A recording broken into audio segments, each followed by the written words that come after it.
I am going to show you a new format specifier for scanf and printf. And that format specifier is for strings. So far, we learned how to read and write numbers and characters, individual characters. And so with characters, we can also print entire words by just printing all their individual characters, but that's kind of a lot of work. It would be nice to have a format specifier that deals with entire words, and that's the %s format specifier.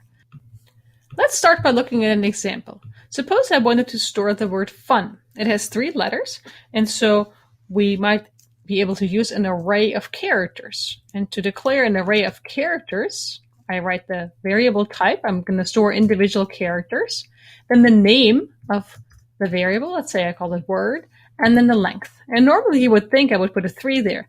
But no, I need a 4 there because in order to store an entire word, I need an extra terminator, the null terminator at the end of the word that shows C where the word ends.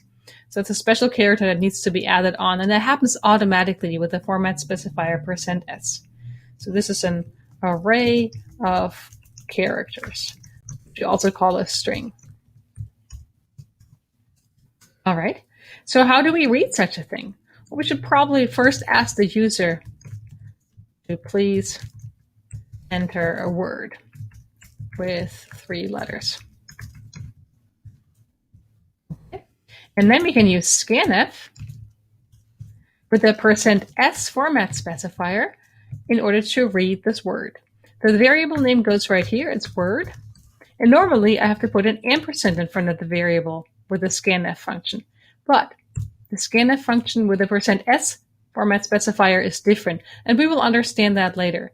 So for now, just take it for a given fact that there's no ampersand in front of the variable name when we are reading with the %s format specifier. Next, let's print out what we just read. How about the word read is, and then we can print it out again with the %s, and let's start a new line afterwards. And I need to put the variable name right there. And that's it. So let's run this and see what happens. So compile and run. Please enter a word with 3 letters, fun, and the word read is fun. Fantastic. So that worked. So next, let's actually visualize what's happening in memory. Our Codecast tool has some amazing visualization modules, and this is Codecast specific. These are not modules that exist anywhere else in the coding tools that are out there. So this is a command that only works in Codecast. So I'm going to use the show array command. The variable name needs to come first, and then I'm going to specify how it's going to display my array. Now let's compile again. And this time, instead of hitting the run button, I'm going to run this code step by step by hitting the step-by-step button because I want to show you what's happening in memory. So the first thing that happens is that the variable word gets declared. And there it is. You can see it in the variable window. There's space for 4 characters. And there's another thing that's special about Codecast here. All the characters have been initialized as the null characters. The \0 indicates it's the null character. This does not happen automatically in general C compiler, so do not get used to that really convenient fact. Next, I'm asked to enter a word with 3 letters. I'm going to do that, fun. And you see that once I advance one more step, the characters FUN show up in the variable editor and also in the memory representation. So FU and N show up, and then afterwards there is that null terminator in location 3, which is the 4th letter of the word. So in location 3, the null terminator sits, and that helps the printf function when it tries to print the word in the next step because it knows where to stop printing. The printf function will start printing until it hits the null terminator. It's basically a loop that prints characters of the array until the null terminator is hit. So let's take a look at that. And indeed, it prints out the word read is fun. All right, let's go back to editing and let's try one more thing. We can actually access the individual characters of this word character by character because it's an array of characters after all. So we could say that characters are, and then I simply say %C, %C, %C, and I'm going to print the last character out as well just for fun. and I put spaces between all of the characters. And so how do I access them? Well, it's word of 0, word of 1, word of 2, and word of 3. Even though word of 3 is at null terminator, it's not really going to show much. Let's compile and let's run this. Please enter a word with 3 letters, fun. And it says the word read is fun and the characters are FUN. And indeed, that last character doesn't really show up.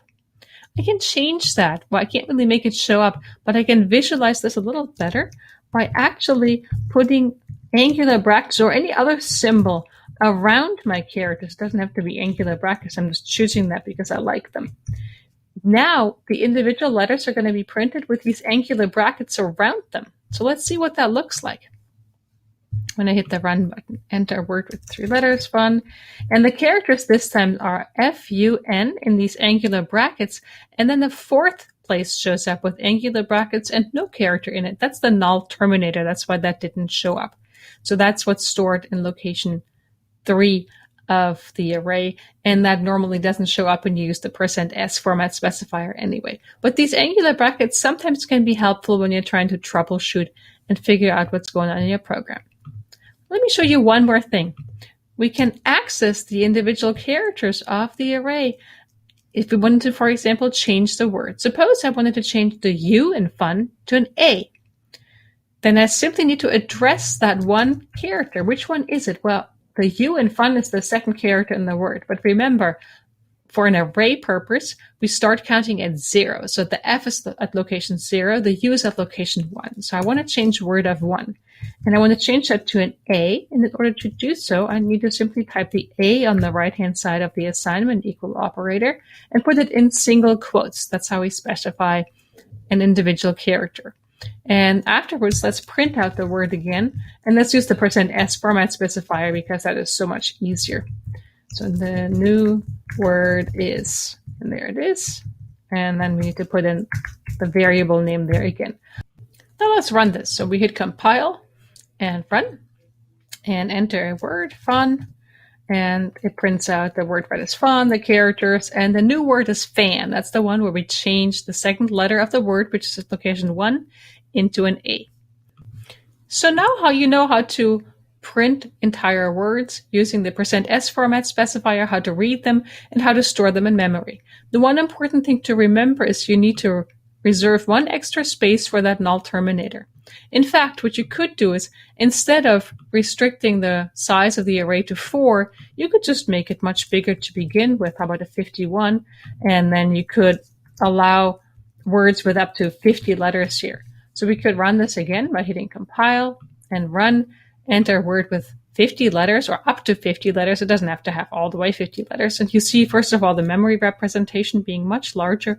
And how about I just enter chocolate right here?